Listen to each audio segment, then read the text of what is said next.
Arrêtons-nous maintenant sur ce coup de filet qui met fin à 3 années de cambriolage de résidences de luxe. La police a démantelé un gang de voleurs de nationalité albanaise. À sa tête, un des hommes les plus recherchés d'Europe. Il s'était évadé d'une prison italienne en 2022. Baptiste Guéné, Damien Blondeau, Alexis Tranchant. Une bande très bien organisée. Dans des appartements loués avec de l'argent liquide, cette équipe de cambrioleurs préparait minutieusement chacun de ses coups.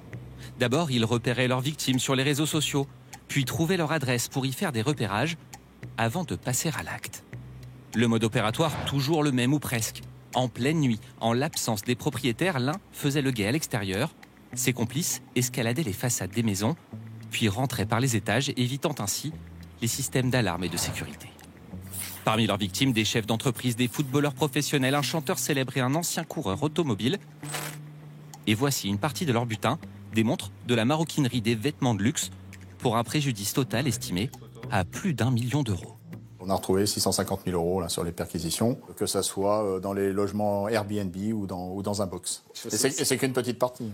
Dans cette affaire, 7 personnes ont été mises en examen. 4 hommes, 3 femmes, la plupart de nationalité albanaise. Ils sont soupçonnés d'avoir commis 49 cambriolages en 2 ans, en région parisienne et dans les alentours de Reims. Les objets dérobés étaient ensuite revendus en Albanie. À la tête de cette équipe, Edison Pula, âgé d'une trentaine d'années, est sur la liste rouge d'Interpol jusqu'à son interpellation. L'homme n'en est pas à son coup d'essai. D'abord condamné en Albanie pour une tentative d'assassinat à la voiture piégée, il avait réussi à s'évader de sa prison. Quelques années plus tard, il est arrêté en Italie cette fois, pour vol en bande organisée.